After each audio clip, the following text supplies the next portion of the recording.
Good afternoon, good afternoon, and good afternoon, and welcome to another episode of my ongoing series on how to optimize a Gish player or character in Dungeons and Dragons called Gish Optimized. This series explores how to mix sword and sorcery to best effect in Dungeons and Dragons 5e. And for this mini chapter of Gish Optimized, we're not doing a full build. We're doing a supplement guide to one of the builds that I posted called the Classic D&D Fighter Mage. Now, this particular guide actually will assume we are just going straight Bladesinger for this build. Instead of dipping into fighter, we're just going to be using the straight Bladesinger class, which is a very effective Gish class in my opinion. And what we are going to be exploring in this mini chapter is the specific Dungeons and Dragons wizard spell that is Tensor's Transformation. And we are going to explore a fun interaction with Tensor's Transformation and another feat in Dungeons and Dragons 5e called Elven Accuracy, which has some nice synergies with Tensor's Transformation in Dungeons and Dragons 5e. So why am I exploring Tensor's Transformation? Well, one, it is kind of a controversial spell. When you cast the spell, you lose some things and you gain some things. And for this reason, and because it kind of turns you more into a fighter for the duration of the spell, a lot of optimization types or those who explore character optimization will tend to lean away from Tensor's Transformation. You do lose a lot when you cast this spell, but you also gain a lot. So we're going to take a deeper dive into Tensor's Transformation, and we are going to talk about when might be a good time to use it and when might not be such a good time to use it. In particular, for this build, we are going to be using an Elven Bladesinger. We are going to assume that our Elven Bladesinger got a dexterity of 17 at first level in our character build, which isn't too hard, and then took Elven Accuracy at level 4 for a dexterity of 18. And then for our next two ability score increases at level 8 and level 12, bumped dexterity to 20 and intelligence to 18. And that's our basic build for this guide. So just a background for the build. We're going to go in more specifically on some issues and some benefits and potential distractors by using this particular Gish spell, Tensor's Transformation, in coordination with the wonderful feat that is Elven Accuracy. So what do we get when we cast Tensor's Transformation at level 11 and when we get this 6th level spell? And I'm also going to be looking at some options for casting at level 13 as well. First off, we get 50 temporary hit points, and this is a major boost to our survivability. Typically, wizards and bladesingers are pretty squishy, and getting this 50 temporary hit point boost puts us closer in line to your fighters and your paladins who have likely put more resources into adding to their toughness in various ways. With Tensor's Transformation and Elven Accuracy, Tensor's Transformation gives us advantage on all of our weapon attacks, and with Elven Accuracy, that gives us Elven Accuracy advantage, which a lot of people have come to call triple advantage, which provides us some really, really good options for consistent damage. In addition, Tensor's Transformation adds 2 die 12 force damage on our weapon attacks, which is a major boost to our damage. And it gives us strength and constitution save proficiencies. And because Tensor's Transformation is a concentration spell, this addition to constitution save proficiency will give us the opportunity to maintain concentration on Tensor's Transformation over the long haul. And it gives us shield, armor, and martial weapon proficiency. First of all, martial armor is probably not going to help us out too much, considering the duration. Actually, this slide is incorrect. The duration on Tensor's Transformation is 10 minutes, not 1 hour. And changing into medium or heavy armor can take a long time. So the medium and heavy armor proficiency is really not going to help us out that much with this spell unless we're already wearing heavy armor. And because we're a Bladesinger, it's not as useful. But the shield might be helpful in certain situations, and adding different kinds of martial weapons might also be helpful in certain situations. We're going to be focusing on our short sword, which we already have proficiency in because we are an elf. And we're also going to be focusing in on the longbow for a later version for this build. So the martial weapon and shield are kind of tangential to this build, but it's worth considering overall for Tensor's Transformation. So these are major benefits. Now, we do also have some serious detractors for Tensor's Transformation that we need to consider. First off, we can't cast spells while Tensor's Transformation is active, so we lose our wizard, basically, when we cast this spell. We might cast some buffs that we don't have to concentrate on prior to Tensor's Transformation, but once we do take the dive into Tensor's Transformation, we're not getting any of our cantrips or any of our other spells. We have to concentrate on Tensor's Transformation, which means that if we lose our concentration, that can be a bit of a problem. But considering we have gained the Constitution save proficiency, that's going to help us keep concentration in this spell. And if we have Blade Song active, we're also going to be adding our intelligence modifier to our concentration checks. So in many cases, it's going to be hard to knock us out of concentration when we are concentrating on Tensor's Transformation. When we end Tensor's Transformation, we need to make a DC 15 Constitution saving throw or gain 1 level of exhaustion, and exhaustion isn't fun. So that's another consideration for casting Tensor's Transformation.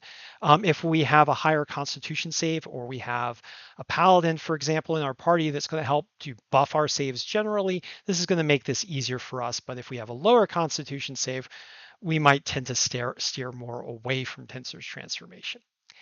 And last of all, it uses a 6th level spell slot. So we have an opportunity cost of losing our 6th level spell slot for other things, like, for example, a big blast or a big control option that might tilt the battlefield in our favor. So these are the benefits and detractors generally of Tensor's Transformation. My personal opinion is that it is a really good spell. It is a clutch spell. It is a spell that is helpful in certain situations, but less helpful in other situations. So let's talk about some of the situations where Tensor's Transformation might be helpful for our Gish. First of all, because it is a long duration spell, potentially as long as 10 minutes, it helps us conserve spells for our Bladesinger in, like, say, for example, one large battle. And in particular, it is very helpful if we are a Gish in a party full of multiple casters. Less helpful if the party is relying on us more for AoEs or battlefield control. If we are the main wizard or the main caster, then Tensor's Transformation generally tends to be less helpful in, like, a pre-casting scenario if we're trying to conserve spells. Second of all, it is a clutch option in a long battle in which we have run low on our spells and we still have a 6th level spell slot, and the use of the 6th level spell slot wouldn't otherwise tip the battle. So if we say, for example, may have like a couple of 1st level spells, maybe a 2nd level spell left, we still have a 6th level spell slot and we can't see another good use for our 6th level spell slot, we might just go ahead and cast Tensor's transformation and transform ourselves more into a fighter type and support our party in that way. Another consideration for Tensor's transformation, where it might be helpful, it might be good in a clutch case, is we need extra help in the party on the front line. And we're going to talk a little bit more about a frontline type use of Tensor's transformation later in this guide. Also, another clutch option for Tensor's transformation is where we might need some extra archery and some extra ranged focus fire options. And this opens up to us more as a Bladesinger with the use of another spell at 13th level. And we're going to explore that option in this build guide as well. And last of all, I already talked about this before, another 6th level spell wouldn't be more useful. So a lot of considerations with Tensor's transformation. It's one of those spells that's clutch, but you also need to think about the opportunity cost in using it as well. And if you're playing your wizard more as kind of like a control wizard or like a god wizard, you might lean less toward the use of this spell. But I am using this for a Gish guide, and this is an extraordinarily helpful Gish spell in certain situations. So let's dive into this just a little bit more since we are talking about Gishing. Now, Tensor's transformation is already a very good buff, and we talked about some of the buffs from Tensor's transformation early on in this guide. And there are also ways to further buff Tensor's transformation by using spells that do not use your concentration, because you can only have one concentration spell up at a time.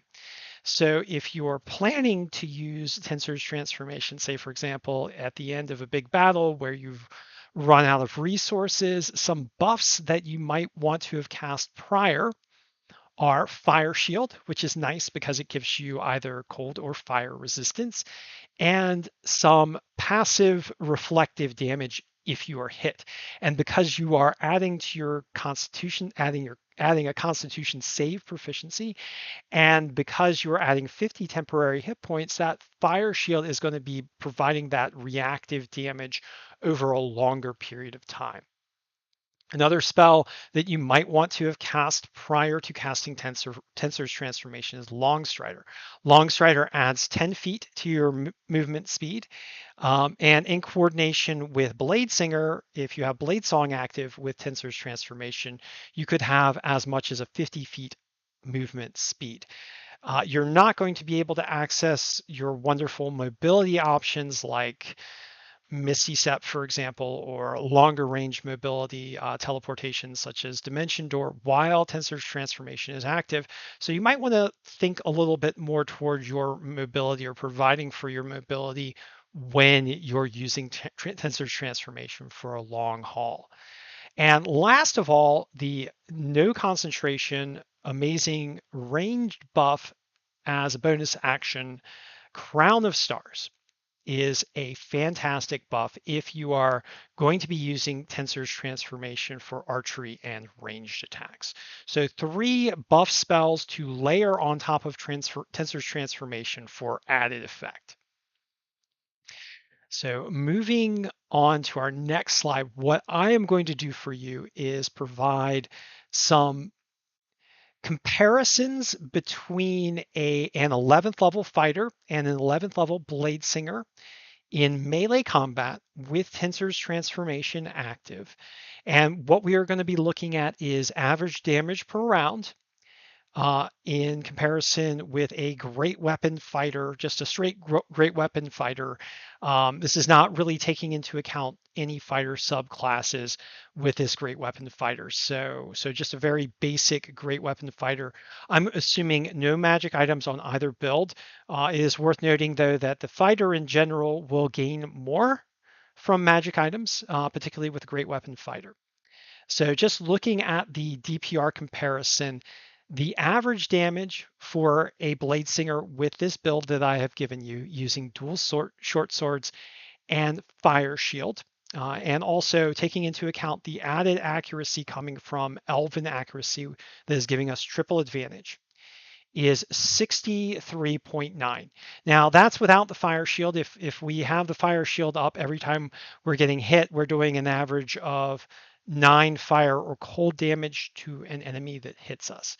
So 63.9 average damage. That's including the 2 main attacks on our main hand with our short sword and adding our ability modifier to that, and that's with triple advantage.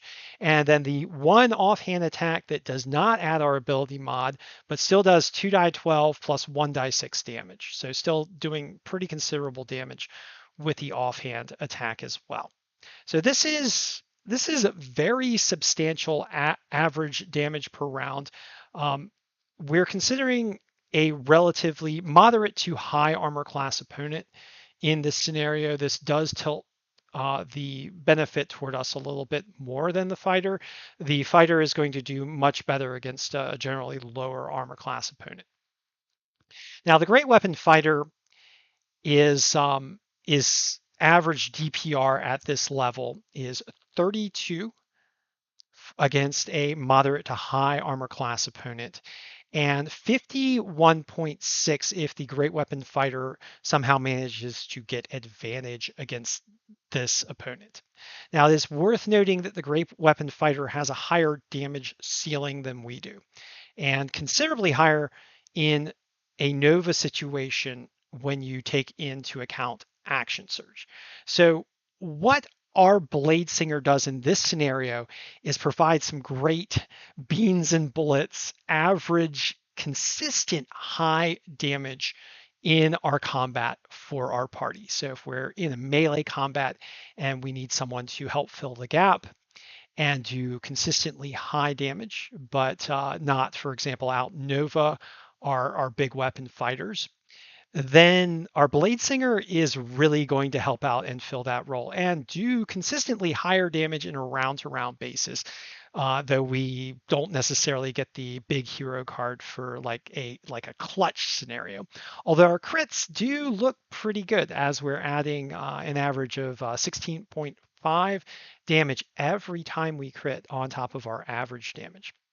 So looking very strong and fills in a nice niche and also is kind of cool. I mean, often dual wielders don't shine as much, and this gives us an opportunity to shine as a dual wielder and a Bladesinger.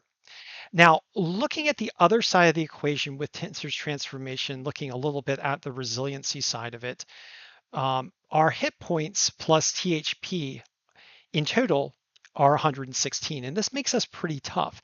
And adding in Blade Song, which gives us a decent, like a rather good armor class, we're pretty resilient. We're looking pretty resilient in comparison to our great weapon fighter that with a 16 constitution is going to have a 103 average hit points at this level, or 125 average hit points at this level if our great weapon fighter took toughness as well. So here we have a Tensor's transformation using Bladesinger with Elven accuracy in this scenario, filling a bit of a niche role in a melee style combat as a highly mobile, assuming we cast Longstrider and we have Blade Song active, and a rather tough and a high consistent damage dealing addition to our party. And I would say that the Bladesinger in this case does not outshine the great weapon fighter, but kind of provides a niche support if you need a strong character on the front line. So looking at a second option, the second option I was talking about with you guys for Tensor's transformation. And in this case, we're looking more at using Tensor's transformation for providing some ranged weapon support. Say, for example, we've got a lot of enemy casters in the backfield that we really couldn't otherwise reach very well. And we don't have a lot of archery or ranged focus fire in our party. So we decide to whip out Tensor's transformation as a clutch, and this is at level 13 as a clutch use of the spell. And we will say that we have already cast Crown of Stars in this scenario. So we're using our longbow, we're using our triple advantage with Tensor's transformation to reach out and touch some bads at some seriously long ranges. And we're using our bonus action to hurl a star from Crown of Stars. And what does our average damage per round look like in that scenario? And against a moderate to high AC opponent, our damage per round is 72.5 on average, and this is really strong. I didn't compare this with a like an archery style fighter, but it's kind of about in the same range as an archery style fighter in a round per round basis. So if we don't have an archery style fighter in our party, or we do have an archery style fighter, but we have a lot of targets that are out in that range and we're having trouble getting them and we need some extra support, this is a really good option for your Bladesinger. Now, your Bladesinger is not going to be able to benefit from Blade Song in this case if we're using the longbow with Crown of Stars, because we need to have uh, a weapon in one hand and we're using the longbow in two hands. So we're not going to have our added defensive bonus from Blade Song in this case. We're going to be juking in and out, hopefully from behind cover and concealment and shooting at the bads using those kinds of tactics. Now, in comparison with the Great Weapon Fighter on the front line, we're assuming an Eldritch Knight who has cast Haste at level 13.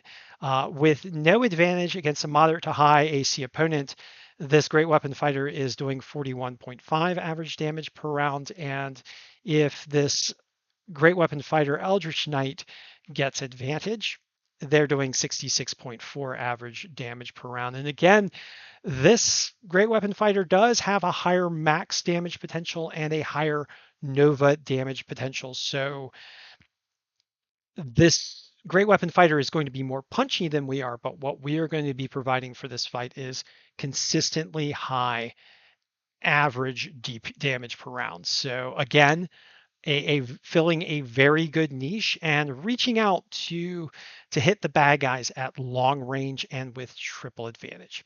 Now, again, looking at our resiliency, the fighter gains more as the levels progress.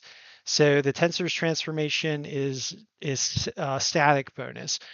We still have 128, including our hit points plus our temporary hit points. Meanwhile, the fighter with a 16 constitution is going to have 121, and with toughness is going to have 147. So a good guide, hopefully very helpful for you guys, showing some situations where Tensor's transformation is a useful clutch spell. Of course, not something that you want to cast all the time, and certainly something that you want to consider the opportunity cost for, particularly if you're in a party that relies on you as a caster. So hopefully this guide is helpful for you and has provided you with some creative help in use of Tensor transformation. I know some optimizers do not like this spell. I actually really do like this spell for certain situations, but for me, I'm a situational thinker when it comes to Dungeons and Dragons. I'm not just looking at the set of options that are like always going to be useful all the time. I'm looking at options that are useful given certain situations. And Tensor's transformation for me as a Bladesinger, particularly as one with Elven accuracy, this is a spell that I want to have in my back pocket because it's going to be really useful and helpful in certain situations, particularly given certain party mixes. So that's my exploration of Tensor's transformation for you guys. Hopefully it was helpful for you. And so ends another Gish optimized video blog.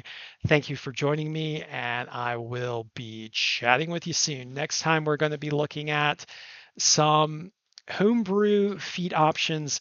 This time, a tweak to the this time a tweak to the polearm master feat to provide more options for players who use different kinds of weapons.